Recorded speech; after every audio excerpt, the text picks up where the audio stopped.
यो पहाड, यो हावा र यो शान्ति सलेन्टारको छातीमा बसेको एक पवित्र ठाउँ नरसिंहधाम। यो मन्दिर मात्र होइन, यो आस्था हो, यो विश्वास हो र यो इतिहास हो। Hey, what's up beautiful people? How are you doing? So धेरै पछि भिडियो आउँदैछ अनि स्वागत छ मेरो भिडियोमा र अहिले हामी नरसिंहधाम जाँदैछौँ। सो त्यहाँ गएर अलिअलि भिडियोहरू देखाउनेछौँ, खिच्नेछौँ। So keep watching.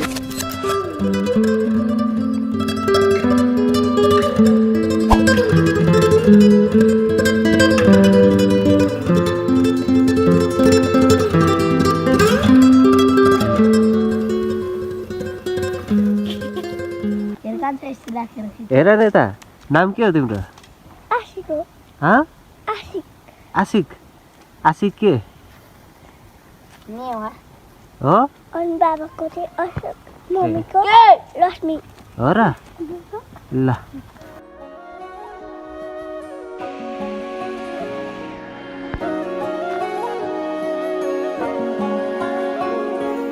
हामी लगभग हाफ एन आवर हिँडेपछि मन्दिर पुग्यौँ। जब टाढेबाट मन्दिर देखिन्छ मन आफै झुक्छ।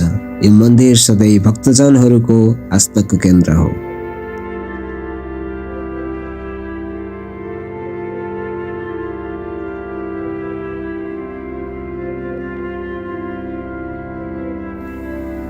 नरसिंहधाम मन्दिर भगवान विष्णुसँग सम्बन्धित छ। यहाँ पूजा गर्ने भक्तहरूको मनोकामना पूरा हुन्छ भन्ने विश्वास छ। यो ठाउँमा आएर मान्छेले आफ्नो दुःख, डर र चिन्ता छोडेर जान्छ।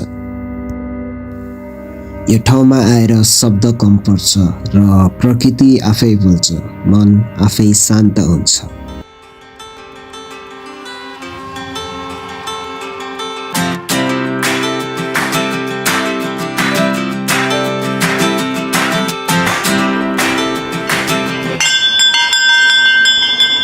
यदि तपाईँ शान्ति, आस्था र आफूभित्रको जवाब खोज्दै हुनुहुन्छ भने एकपटक नरसिंहधाम मन्दिर आउनुहोस्।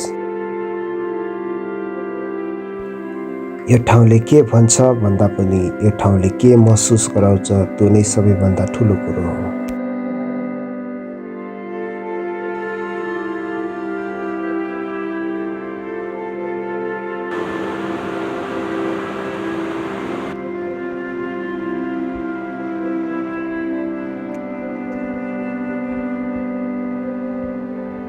अहिले चाहिँ हामी यता दोभानमा छौँ। यता गण्डकी देख्न सक्नुहुन्छ र यता नेत्रावती।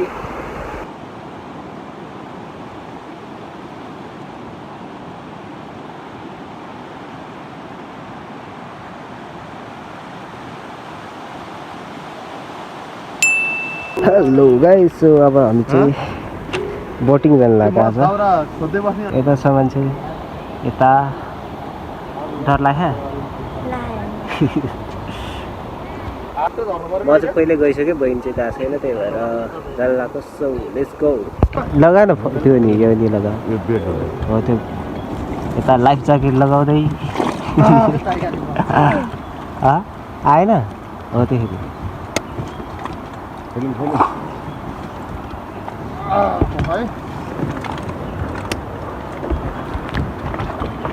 अनि यस्ता सामान हो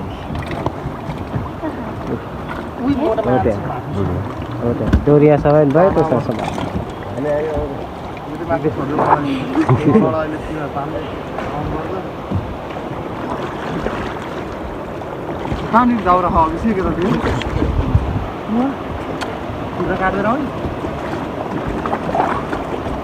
सुरु भयो हाम्रो लाइफ ज्याकेट बोटिङ।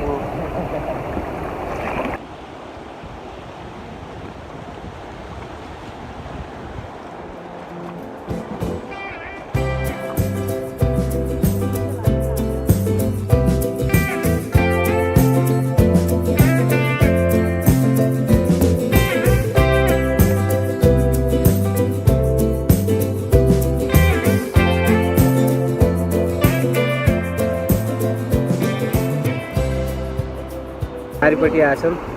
कस्तो भयो? डर लाग्ला होइन? अहिले यताबाट जाँदैछ हाम्रो बोट। हामी एकछिन तल झरेको, पारिपट्टि जानुपर्ने हुन्छ। हामी चाहिँ एकछिन हिँड्दिएको।